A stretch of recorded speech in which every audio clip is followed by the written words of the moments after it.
क्या आप भी सुलझन में हैं कि साल 2026 में चैत्र नवरात्रि 18 मार्च से शुरू हो रही है या 19 मार्च से रुकी है? ये केवल एक तारीख का सवाल नहीं है, बल्कि आपके पूरे 9 दिनों की पूजा के फल और आपके परिवार के भविष्य का सवाल है। अगर आपने गलत दिन या गलत मुहूर्त में कलश स्थापना कर दी, तो आपकी सारी भक्ति और साधना निष्फल हो सकती है और फायदे की जगह भयंकर नुकसान उठाना पड़ सकता है। इस बार ग्रह नक्षत्रों का कुछ ऐसा दुर्लभ और रहस्यमयी संयोग बन रहा है, जिसने बड़े बड़े विद्वानों और ज्योतिषियों को भी गहरी सोच में डाल दिया है। और कलश स्थापना के समय होने वाली वह एक भयंकर गलती, जो 90% लोग अनजाने में कर बैठते हैं, उसे जानने के बाद आप भी हैरान रह जाएंगे। वो गलती क्या है और उससे कैसे बचना है, ये रहस्य हम आगे विस्तार से खोलेंगे। लेकिन सबसे पहले यह समझना बहुत ज्यादा जरूरी है कि माता रानी इस बार किस वाहन पर सवार होकर धरती पर आ रही हैं, और इसका आपके जीवन, आपकी आर्थिक स्थिति और आपके घर परिवार पर क्या सीधा प्रभाव पड़ने वाला है। अक्सर हम लोग सिर्फ पूजा की सामग्री इकट्ठा करने में लग जाते हैं, लेकिन उन सूक्ष्म और गहरे नियमों को भूल जाते हैं जो हमारी पूजा को सीधे ब्रह्मांड की सर्वोच्च शक्ति तक पहुंचाते हैं। हर साल माता दुर्गा का वाहन दिन के अनुसार तय होता है।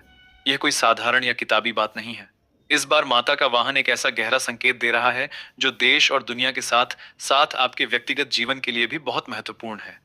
इस पर हम आगे गहराई से चर्चा करेंगे, लेकिन सबसे बड़ी दुविधा जो इस वक्त हर भक्त के मन में चल रही है, वह है सही तारीख की। 18 मार्च या 19 मार्च, आखिर सच क्या है? हिंदू पंचांग के अचूक नियमों के अनुसार चैत्र माह के शुक्ल पक्ष की प्रतिपदा तिथि से ही हिंदू नव वर्ष की शुरुआत होती है, और बिल्कुल इसी दिन से चैत्र नवरात्रि का पावन आरंभ भी होता है। जब दो तिथियां आपस में टकराती हैं, तो मुहूर्त का महत्व कई सौ गुना बढ़ जाता है।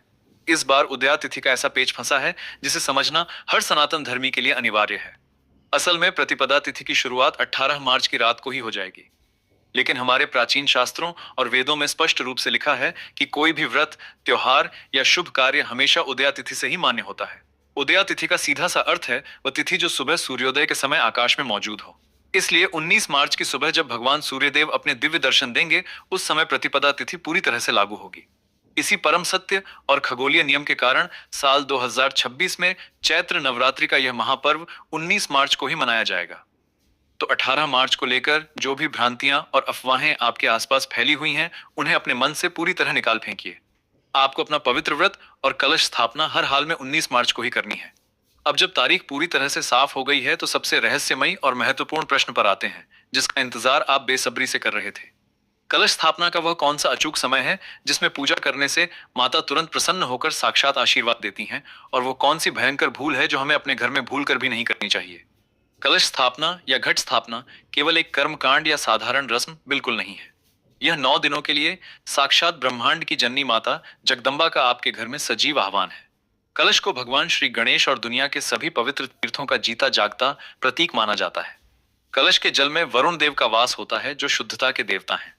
अब कान खोलकर और बहुत ध्यान से सुनिए उस सबसे बड़ी गलती के बारे में, जिसे अक्सर लोग अनजाने में या जल्दबाजी में नजरअंदाज कर देते हैं। कई लोग बाजार से भागकर कोई भी नया मिट्टी या पीतल का कलश ले आते हैं और उसे सीधे पूजा की वेदी पर रख देते हैं। उन्हें लगता है कि बस कलश रख दिया और पूजा हो गई। लेकिन शास्त्रों में चीख चीख कर यह स्पष्ट लिखा है कि कलश कभी भी अंदर से खाली नहीं रखना चाहिए। और सबसे अहम बात जो आपको जाननी है, वो ये है कि कलश के अंदर डाले जाने वाले जल में गंगा जल की कुछ पवित्र बूंदे, एक साबुत सुपारी, एक सिक्का और थोड़ी सी दूर्वा घास जरूर होनी ही चाहिए। दूर्वा को अमृत का प्रतीक माना गया है।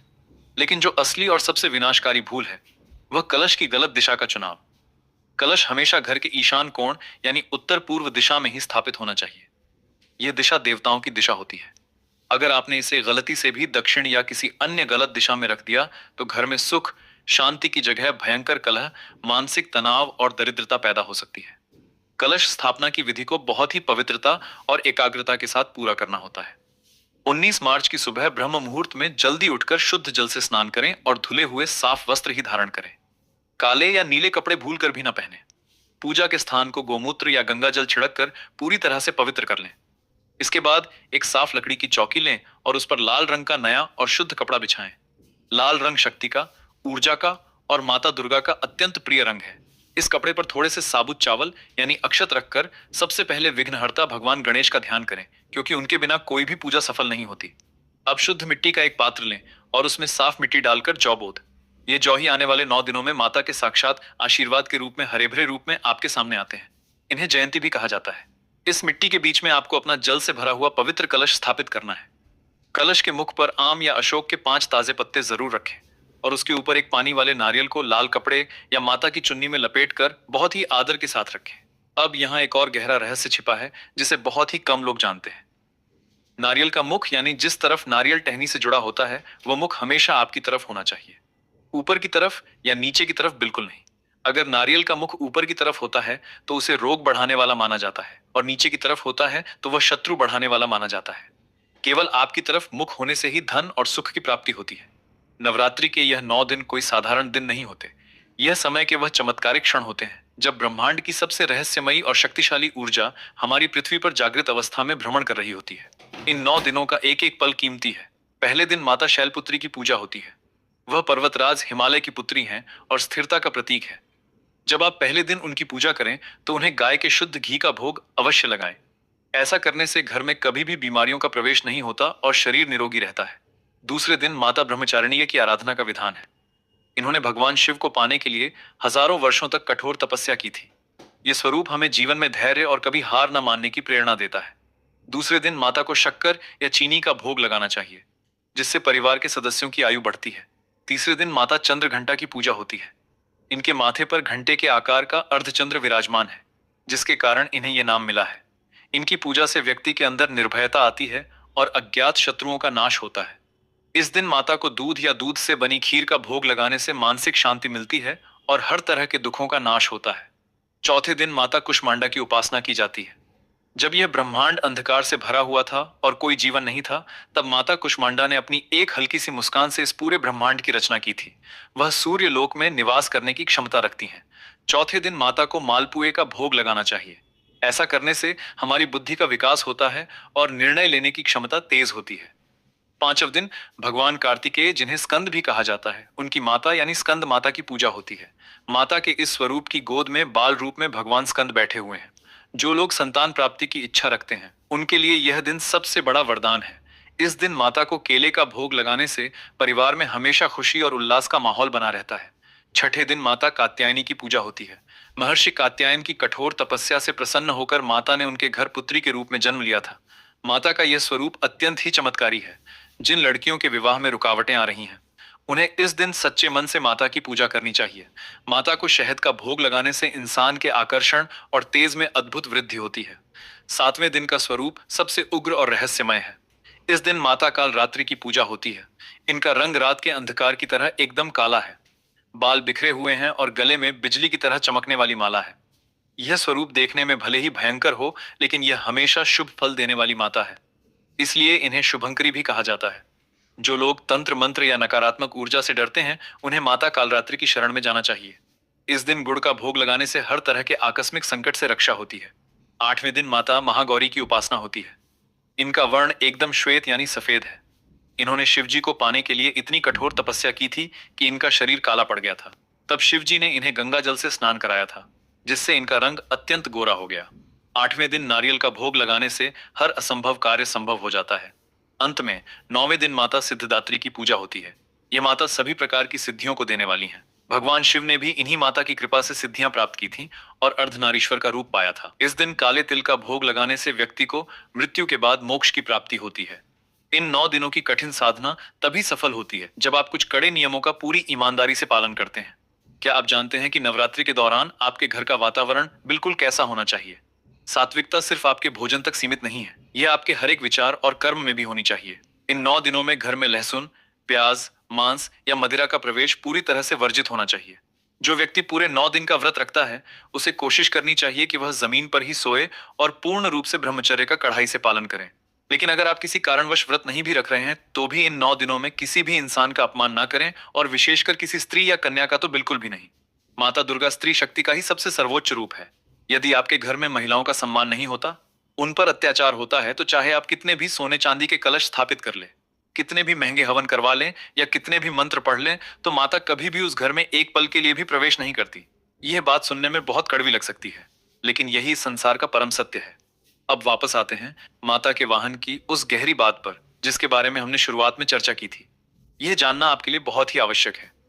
जब भी नवरात्रि की शुरुआत गुरुवार के दिन होती है तो माता का वाहन कुछ और होता है, और जब सोमवार को होती है तो कुछ और। साल 2026 में 19 मार्च को गुरुवार का पवित्र दिन पड़ रहा है। हमारे प्राचीन और सटीक शास्त्रों के अनुसार जब माता जगदम्बा गुरुवार या शुक्रवार को धरती पर आती हैं तो उनका वाहन डोली होता है। डोली पर माता का आगमन बहुत ही ज्यादा शुभ और मंगलकारी संकेत माना जाता है। ये इस बात का स्पष्ट प्रतीक है कि आने वाला यह नया साल पूरे देश के लिए और आपके परिवार के लिए भी अपार सुख, अपार समृद्धि और गहरी शांति लेकर आने वाला है। यह महिलाओं के लिए विशेष रूप से बहुत ही शुभ फलदायी होता है। इसका सीधा सा मतलब यह है कि यह नवरात्रि आपके लंबे समय से रुके हुए सभी कामों को पूरा करने का, धन और धान्य की भारी वृद्धि का एक बहुत ही सुनहरा और दुर्लभ अवसर है।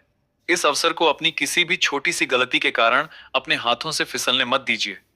अंत में एक बात हमेशा अपने हृदय में उतार कर रखिए, माता की पूजा में किसी भी तरह के दिखावे या पाखंड की बिल्कुल भी जरूरत नहीं होती। वहां सिर्फ और सिर्फ आपके सच्चे भाव की जरूरत होती है। एक गरीब भक्त अगर सच्चे मन से केवल एक लोटा जल और एक सुगंधित फूल भी अर्पित कर दे तो माता उसे तुरंत स्वीकार कर लेती हैं और उसे गले लगा लेती है। लेकिन एक अमीर व्यक्ति अगर अहंकार और घमंड के साथ 56 प्रकार के भोग भी लगाए तो वह माता को कभी प्रसन्न नहीं कर सकता। इसीलिए 9 दिनों में अपने अंदर बैठे हुए हर तरह के अहंकार, क्रोध और लालच को पूरी तरह समाप्त करने का प्रयास करें। जब आप कलश के सामने अपना दीपक जलाएं तो आंखें बंद करके यह प्रार्थना करें कि हे जगदम्बा, हे महामाया, जिस तरह ये छोटा सा दीपक चारों ओर फैले हुए गहरे अंधकार को दूर कर रहा है, उसी तरह मेरे मन के अज्ञान, मेरे जीवन के कष्टों और अंधकार को भी हमेशा के लिए दूर कर दें। दुर्गा सप्तशती का पाठ इन 9 दिनों में बहुत ही चमत्कारिक और तेज प्रभाव दिखाता है। यदि आप समय की कमी के कारण पूरी किताब का पाठ नहीं कर सकते तो कम से कम सिद्ध कुंजिका स्तोत्र का पाठ रोज अवश्य करें। यह एक ऐसा अचूक और जागृत स्तोत्र है जिसमें पूरी दुर्गा सप्तशती का पूरा सार छिपा हुआ है। इसके पाठ मात्र से आपकी हर मनोकामना माता तक सीधे पहुंच जाती है। तो इस 19 मार्च 2026 को पूरे उत्साह, पूरी शुद्धता और पूरी श्रद्धा के साथ माता का स्वागत करने के लिए तैयार हो जाइए। जो भी नियम और सावधानियां बताई गई हैं उन्हें आज ही अपने दिमाग में बैठा लें ताकि पूजा के दिन कोई भी चूक ना हो। आपकी नवरात्रि बेहद शुभ और फलदायी हो, यही हमारी कामना। तो प्रिय भक्तों, आपको ये पावन वीडियो कैसा लगा हमें कमेंट में जरूर बताएं। अगर आप महादेव के सच्चे भक्त हैं, अगर आपके हृदय में भोलेनाथ के प्रति अटूट श्रद्धा और प्रेम है, अगर आप चाहते हैं कि महादेव की कृपा आपके जीवन में सदा बनी रहे, आपके घर में सुख, शांति और समृद्धि का वास हो और आप सच्चे मन से महादेव को प्रसन्न करना चाहते हैं, तो अभी इसी क्षण वीडियो को लाइक करें, हमारे YouTube चैनल को सब्सक्राइब करें और कमेंट बॉक्स में पूरे विश्वास और भक्ति के साथ लिखें, हर हर महादेव।